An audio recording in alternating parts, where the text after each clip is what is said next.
Security, remove him. Richard Halston didn't raise his voice. He didn't have to. The string quartet kept playing, but softer somehow, as if even the violins understood what had just happened. Crystal chandeliers shimmered over polished marble. Donors in black tie turned slowly, wine glasses hovering midair. The older man stood near the donor table, hands folded loosely in front of him, suit pressed but modest. He hadn't touched a thing. Halston gave a thin smile. "We can't have people wandering in from the street. Not tonight." A camera flashed. Then another. The room tightened. Two security guards stepped forward, earpieces glinting under the lights. The man didn't argue. He didn't flinch. He simply looked at Halston with steady, unreadable eyes. Before the guards reached him, a young woman in a simple navy dress moved between them. "He belongs here," she said. Halston let out a short laugh. "That's adorable." And then the silence deepened. An hour earlier, the ballroom had felt celebratory, almost reverent. Halston Technologies was marking 25 years in business with a charity fundraiser that drew senators, venture capitalists, and half the financial press in Manhattan. A massive screen near the stage looped a polished tribute. Archival photos, headlines. Richard Halston, framed as the lone visionary, who built an empire from nothing but instinct and nerve. Elijah Carter had entered without spectacle. He paused just inside the doors, taking in the room with quiet, measuring eyes. His suit was older, carefully pressed cufflinks, simple and worn. He carried no air of entitlement, only presence. He moved like a man accustomed to observing before speaking. At his side was Maya Carter. No diamonds, no designer logos. Just a navy dress and steady posture. She greeted the host with calm courtesy, her voice low, controlled. What no one in that room remembered, what some preferred not to, was that when Halston's company teetered on collapse in 1999, it was Elijah's capital that steadied it. His stake had been diluted during restructuring, his name erased from public filings soon after. By the time the tribute video ended, the myth of a sole founder had hardened into fact. And then, back in the present, Halston decided Elijah didn't belong. Halston adjusted his cufflinks, as if this were a minor inconvenience, something to be handled between speeches and dessert. Then he turned, projecting his voice just enough to carry. "We do thorough guest screening," he said lightly. "Every year we get a few gatecrashers. Comes with success, I suppose." A few uneasy chuckles scattered across the room. Most people didn't laugh. They just watched. He looked directly at Elijah. "Which charity are you representing, sir? We'd be happy to direct you to the appropriate entrance." Elijah's expression didn't change. "I'm not representing a charity." Halston's smile thinned. "Ah, then perhaps you're confused about the event?" Across the ballroom, a board member shifted in his seat, fingers tapping against his wine glass. Another guest lowered her eyes and pretended to read a message on her phone. The quartet faltered, then recovered. Maya stepped forward, her voice steady. "He was invited." Halston glanced at her, amused. "Invited, yes." He let the word hang in the air like a joke everyone was supposed to share. And who exactly extended that invitation? No one moved. No one interrupted. The silence didn't defend Elijah, it protected Halston. He turned slightly toward the nearest security guard. "Let's clear this up. Ask for proof." The two security guards stopped a careful distance away, waiting for the slightest nod. Their posture was polite but ready, hands clasped in front, eyes fixed on Elijah. He gave them a small, almost apologetic smile. "I'll leave if I'm not wanted," he said quietly. No anger, no protest, just dignity. Maya moved before the guards did, placing herself between them and her grandfather. Not dramatic, just deliberate. Halston stepped closer, lowering his voice, though it carried easily across the tightened silence. "This isn't a community center," he said. "We have standards tonight." The words settled heavily. Across the table, a woman's champagne glass trembled, catching the chandelier light in fractured sparks. Somewhere to the right, a fork struck porcelain with a sharp, accidental clink. A man in a tuxedo murmured under his breath, "Is this necessary?" Maya reached into her purse and withdrew a thin ivory envelope. She held it at her side, thumb resting along the seal, but she didn't open it. Halston noticed. His expression shifted from amusement to irritation. "If there's proof," he said louder now, turning slightly so the nearby cameras could hear. Let's see it. Halston lifted his hand toward the cluster of press near the stage. Let's document this, he said smoothly. We take security seriously at Halston Technologies. A photographer hesitated, then raised his camera. The flash burst white across Elijah's face. The room felt smaller now. Halston squared his shoulders, slipping fully into performance. This company was built from nothing, he declared, voice echoing faintly against marble and glass. From grit. From vision. I know every person who belongs in this room. He let his gaze sweep the crowd, inviting agreement. Elijah finally met his eyes. Yes, he said evenly. You do. The response was soft, almost gentle. It landed harder than anything shouted could have. For a fraction of a second, Halston's smile faltered. Then it returned, tighter. Maya stepped closer to her grandfather. Her voice was calm, almost curious. Are you certain about that? The question lingered in the charged air. No one checked their phones now. No one whispered.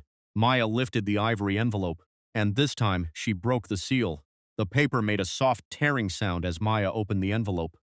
Not dramatic, just precise. She withdrew a stack of documents and handed them to Halston without a word. He accepted them automatically, still wearing the remnants of a smile. At first, he skimmed. Then he read majority shareholder transfer, legal succession certification, board authorization filed and stamped. The color in his face shifted almost imperceptibly. Maya's voice remained steady. My grandfather funded your company in 1999 when your primary investors withdrew. His equity was never voided. It was diluted but not erased. The room held its breath. She continued, measured and calm. I'm his legal heir. As of last quarter, I am the largest voting shareholder of Halston Technologies. No raised voice. No satisfaction in her tone. Just fact. Halston looked up slowly, eyes searching for something that wasn't there in escape. A technicality, a flaw. Security stepped back without being told. Elijah stood exactly where he had been all along. For the first time that evening, the power in the room shifted without a sound. Halston read the first page again. Then the second. The practiced ease in his posture dissolved, shoulders tightening beneath tailored fabric. His thumb paused at the signature line. A faint tremor ran through his hand before he steadied it against the paper. Around him, the board members leaned inward, voices low and urgent. One of them gray-haired, meticulous, reached for the documents, scanning quickly. His jaw shifted. It's legitimate, he said at last, not loudly but clearly enough. A ripple passed through the room. Guests who had been eager witnesses moments before now found sudden interest in their shoes, their glasses, ceiling. No one met Halston's eyes. The photographer lowered his camera. Elijah remained silent, his expression unchanged, as if this were simply a long overdue correction. Vea turned to the security guards. He stays, she said gently. They nodded and stepped back fully. Halston cleared his throat. There must be some misunderstanding, he began, forcing a thin laugh. We can sort this out privately. But the laugh had nowhere to land. The silence this time wasn't protective, it was judgment. Within the hour, the board requested a closed-door meeting. The emergency session began before the dessert plates were cleared. Board members filed into a private conference room overlooking the river, jackets unbuttoned, voices stripped of ceremony. Halston sat at the head of the table out of habit, though no one looked to him for direction. Documents were passed around again. Historical filings, early investment agreements, amendments signed during the company's near collapse.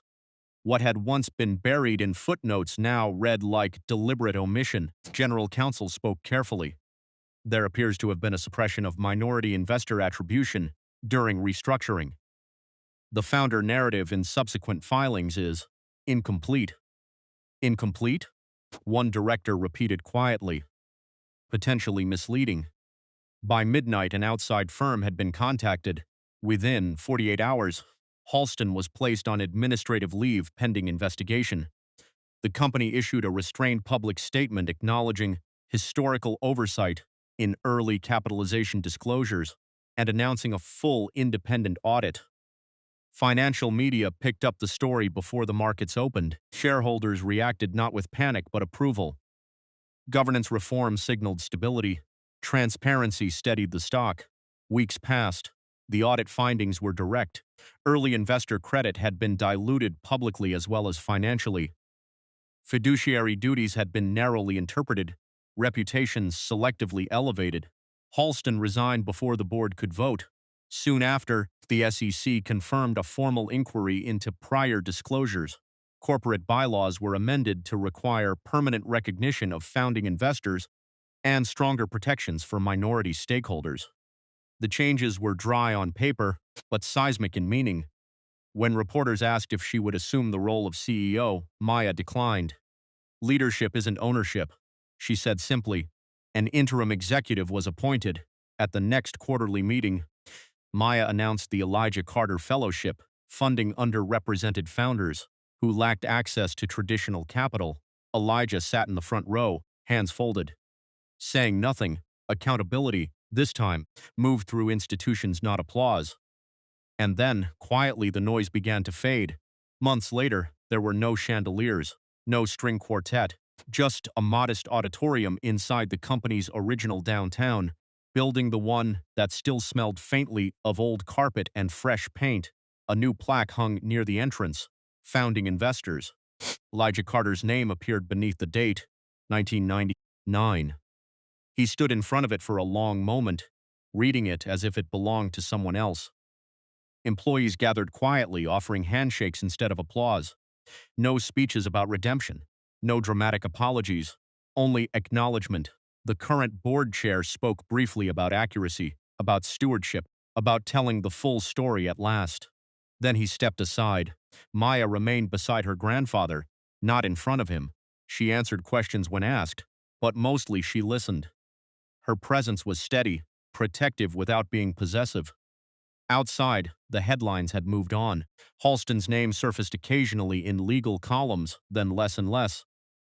Inside the company, governance tightened, reporting strengthened, and the work continued. Dignity, once restored, required no spotlight. And that's where this story leaves us. Power rarely announces when it crosses the line. It just assumes no one will challenge it. In that ballroom, humiliation came easily wrapped in humor, dressed as policy. And for a while, silence protected it. No one shouted, no one intervened, most simply watched. But dignity doesn't need volume. It doesn't need spectacle. It waits. It stands. And when the truth arrives, it doesn't have to raise its voice. The real question isn't what Halston did. It's what everyone else did not do. If you were in that room, would you have spoken up? Do you believe public humiliations reveals true character or creates it? Share your thoughts below. And if you believe dignity should always outlast ego, stay with us for more stories like this.